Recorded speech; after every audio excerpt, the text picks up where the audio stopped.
Hello friends, welcome back to my YouTube channel technical tricks. I am Asit Kumar. हाजिर हूँ मैं lecture number 10 लेकर के। तो आज हम पढ़ाएंगे सैटेलाइट कम्युनिकेशन में सैटेलाइट नेम्स, कौन कौन सी सैटेलाइट्स होती हैं, नेशनल और इंटरनेशनल सैटेलाइट कौन कौन सी होती हैं, उसके बारे में हम लोग पढ़ेंगे जो जनरली हम लोग यूज करते हैं। तो इंडियन सैटेलाइट्स कौन कौन सी होती हैं और फॉरेन सैटेलाइट्स कौन कौन सी होती हैं उसके बारे में थोड़ा जान लेते हैं। पिछले लेक्चर में हम लोगों ने फ्रिक्वेंसी कैलकुलेशन के बारे में पढ़ा था और इसमें सैटेलाइट के बारे में और जानकारी लेंगे, कौन कौन सी सैटेलाइट हम लोग यूज करते हैं और फिर उसके बाद बैंडविड्थ कैलकुलेशन कैसे वो करते हैं, ये सारी चीज़ें हम लोग इसमें डिस्कस करेंगे। तो सबसे पहले हम देख लेते हैं कि Indian satellites which we use generally launched by ISRO के द्वारा जो लॉन्च हुआ है हमारी इंडियन सैटेलाइट्स, उनके कौन कौन से सैटेलाइट्स को हम लोग जनरली यूज करते हैं। GSAT 8R16 जिसका ऑर्बिटल पोजीशन 55 डिग्री ईस्ट है, GSAT 10 83 डिग्री ईस्ट जो कि आपकी फ्री डिश सर्विसेज जो DD की सर्विसेज जितनी हैं इसमें मिल जाती हैं आपको। GSAT 15 है 93.5 डिग्री ईस्ट और GSAT 17 93.5 डिग्री ईस्ट, GSAT 18 है 74 degree east, GSAT 24 83 degree east और GSAT 30 83 डिग्री ईस्ट। तो ये DD की जो सर्विसेज हैं आपकी फ्री डिश सर्विसेज, ये आपका GSAT 10 और GSAT 17 और GSAT 18 में ये सारी चीज़ें मिल जाती हैं आपको। और इसमें आपकी जो जितनी भी सैटेलाइट्स इंडियन सैटेलाइट्स हैं ये हमारी C बैंड और KU बैंड सैटेलाइट्स इसमें यूज होता है। और इसके आगे और देख लेते हैं और कौन कौन सी सैटेलाइट्स होती हैं जो कि हम यहाँ पर इंडियन फुटप्रिंट में आप यूज करते हैं। तो आगे है हमारे जो इंडियन सैटेलाइट जो हमने देख लिया, अब है फॉरेन सैटेलाइट्स कौन कौन सी हैं। जैसे है IS-17 इंटेलसेट 17, ये 66 डिग्री ईस्ट है इसका पोजीशन। और IS-20 ये बहुत ही पॉपुलर जो है सैटेलाइट है हमारे इंडिया के लिए। IS-20 68.5 degree east, ASat 7 105.5 degree east, Thaicom 120 degree east, Apstar 76.5 degree east, NSS 12 57 degree east जो कि DTH सर्विस प्रोवाइडर्स इस सैटेलाइट को ज़्यादातर यूज करते हैं और हम फीड्स वगैरह इस पे जो है ज़्यादातर लेते हैं। और हमारा एक है जैसे जो हमारे नेबरिंग कंट्री है पाकिस्तान, पाकसेट 1R, ये 38 डिग्री ईस्ट इसका ऑर्बिटल पोजीशन है। और फिर है चाइना सैट 87.5 डिग्री ईस्ट। तो इसमें जो ये सारी सैटेलाइट्स हैं इसमें KU बैंड C बैंड दोनों होते हैं और इसके पोलराइजेशन की बात करें तो ये हॉरिजॉन्टल और वर्टिकल दोनों होते हैं। तो ये एंटीना सेक्शन में हम इसके डिटेल जो है आपको बताएंगे पोलराइजेशन के बारे में, हॉरिजॉन्टल वर्टिकल LNB कैसे सिग्नल को रिसीव करते हैं, ये सारी चीज़ें हम बिल्कुल थॉरोली आपको बताएंगे। और आगे इस वीडियो में हम लोग देखते हैं कि बैंडविड्थ का कैलकुलेशन कैसे हम करते हैं। तो नेक्स्ट आता है आपका फ्रिक्वेंसी बैंडविड्थ कैलकुलेशन। तो फ्रिक्वेंसी जो बैंडविड्थ कैलकुलेशन होता है हमारा कितने बैंडविड्थ है हमारा इस कैरियर का, वो चीज़ देखने के लिए हम लोग उसमें कौन कौन से फैक्टर्स जो यूज होते हैं वो कौन कौन से होते हैं। Factors used in bandwidth calculation is like symbol rate, bit rate, FEC forward error correction, modulation standard like DVB-S, DVB-S2, DVB-S2X, and then comes modulation techniques कौन कौन सी हैं, एनालॉग एंड डिजिटल। एनालॉग में आपका एम्पलीट्यूड मॉड्यूलेशन और FM frequency modulation. Digital में कौन कौन से हैं जैसे आपके ASK, FSK, PSK, ये सारी चीज़ें हैं। और फिर आता है रोल ऑफ फैक्टर्स। तो ये सारी चीज़ें हैं, वन बाय वन हम लोग इसको डिटेल में बताएंगे। और इसके पहले हम फार्मूला वो जान लेते हैं कि हम बैंडविड्थ का कैलकुलेशन किस तरीके से करेंगे, वो चीज़ देख लेते हैं, राइट। तो जैसे सपोज करिए कि हमें जो है 10 मेगाहर्ट्ज़ का हमारा ये कैरियर सिग्नल है, हमें अलॉटेड जो है फ्रिक्वेंसी मिली हुई है कि 10 मेगाहर्ट्ज़ आपको यूज करना है।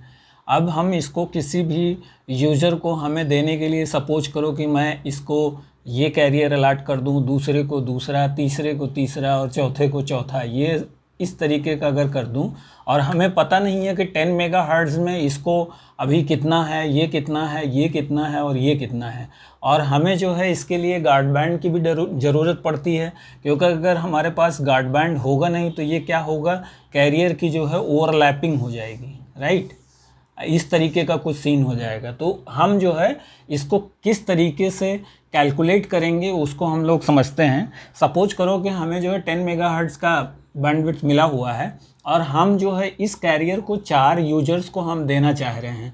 तो अब हमें अगर किसी भी एक चीज़ का पता है कि हमें सिंबल रेट सपोज करो कि 1.5 Mbps के का हमारा MSPS ये सिंबल रेट है, तो हम बैंडविड्थ का कैलकुलेशन जो है किस तरीके से करेंगे, bandwidth is equal to 1 plus roll off factor into symbol rate.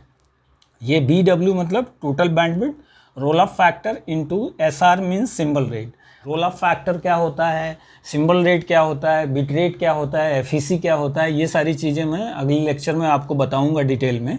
अभी फ़िलहाल समझते हैं कि बैंडविड्थ का कैलकुलेशन किस तरीके से करते हैं। तो bandwidth is equal to 1 plus इसका रोल ऑफ फैक्टर सपोज करो कि 20% है, रोल ऑफ फैक्टर 20% है और सिंबल रेट इसका 1.5 है। तो 1 plus 20/100 into 1.5 is equal to 1 plus 0.2 into 1.5। तो ये आ जाएगा 1.2 into 1.5 is equal to 1.8 megahertz. यानी कि जो 1.8 मेगाहर्ट्ज़ है वो किसका है, इस कैरियर का बैंडविड्थ है। 1.8 मेगाहर्ट्ज़ इसका है। इसी तरीके से अगर हमको ऐसे ही प्रॉपर स्पेसिंग बना करके चारों यूजर्स को अगर देना है 10 मेगाहर्ट्ज़ का बैंडविड्थ का कैलकुलेट करके, तो 1.8 मेगाहर्ट्ज़ इसका है, 1.8 मेगाहर्ट्ज़ इसका है, इसी तरीके से 1.8 इसका है, इसी तरीके से हमने 1.8 मीटर इसका कर दिया मेगाहर्ट्ज़, 1.8 मेगाहर्ट्ज़। तो हमारे टोटल कितने हो गए, टोटल हमारे पास हो गया 4 जो कैरियर फ्रिक्वेंसी हम दे रहे हैं 4 यूजर्स को, तो 1.8 मेगाहर्ट्ज़ का कैरियर हमारे पास 4 हैं और इंटू 4 यूजर्स हैं। तो टोटल कितना हो गया, 1.8 into 4 is equal to 7.2, right, 7.2 megahertz. तो ये जो हमारा इसका और इसका और इसका अगर हम इसका सम कर देंगे तो 7.2 मेगाहर्ट्ज़ जो है हमारा ये कैरियर हो गया। तो 10 मेगाहर्ट्ज़ का हमारा टोटल बैंडविड्थ था, राइट, माइनस 7.2 मेगाहर्ट्ज़ हमने इसका यूटिलाइज कर लिया, इज इक्वल टू कितना बचा, 1.8 2.8 मेगाहर्ट्ज़ ये हमारा क्या है, this is your 2.8 is your guard band. ये क्या है आपका गार्ड बैंड फ्रिक्वेंसी है। यानी कि गार्ड बैंड फ्रिक्वेंसी मीन्स इसके बीच में जो गैप होगा वो हमारा जो है कहलाता है 2.8 मेगाहर्ट्ज़ गार्ड बैंड। और अगर हम फर्दर हम कोई भी एक छोटा सा कैरियर किसी भी चीज़ के लिए यूज करना चाहें या किसी को देना चाहें तो हम इसमें इसको इसी तरीके से गार्ड बैंड को एडजस्ट करके हम एक और कैरियर इसमें दे सकते हैं। तो ये हमारा जो सिंबल रेट है, सिंबल रेट अगर हमें पता है तो हम बैंडविड्थ का कैलकुलेशन कर सकते हैं।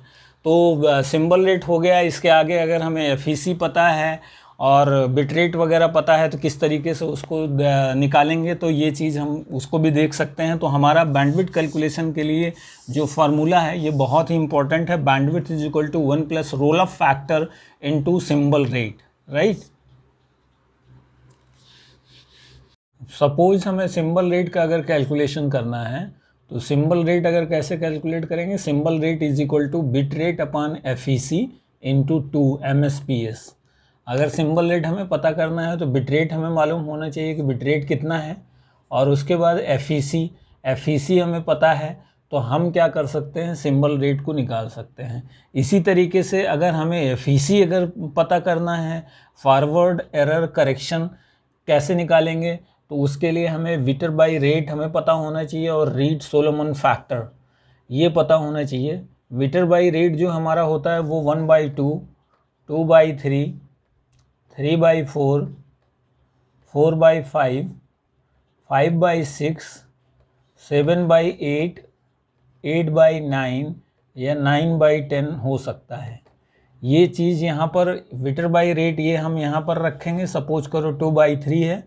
रीड सोलोमन फैक्टर हमारा 188/204, तो हमारा इस तरीके से हम एफईसी को कैलकुलेट कर लेंगे।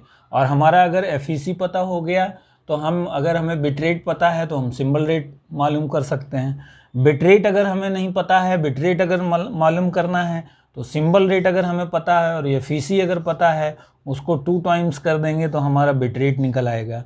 तो कुल मिलाकर के symbol rate, FEC, bit rate, ये सारे चीज़ कैलकुलेशन करने के लिए हमें इन सब चीज़ों को फैक्टर्स की ज़रूरत पड़ती है। तो बैंडविड्थ कैलकुलेशन हमने आपको बता दिया। 10 मेगाहर्ट्ज़ है, उसको 4 यूजर्स में अगर आपको डिवाइड करना है तो किस तरीके से करेंगे, सिंबल रेट हम कैसे निकालेंगे, एफईसी कैसे निकालेंगे, बिट रेट कैसे निकालेंगे, ये सारी चीज़ें हो गई। अब हम जितने भी फैक्टर्स हैं बैंडविड्थ कैलकुलेशन में, ये सारे जितने भी फैक्टर्स हैं, symbol rate, bit rate, FEC, इन सब को हम डिटेल में जो है पढ़ेंगे कि ये कैसे, मतलब क्या होता है और कैसे ये डिपेंड करता है, क्या क्या चीज़ें होती हैं इसमें।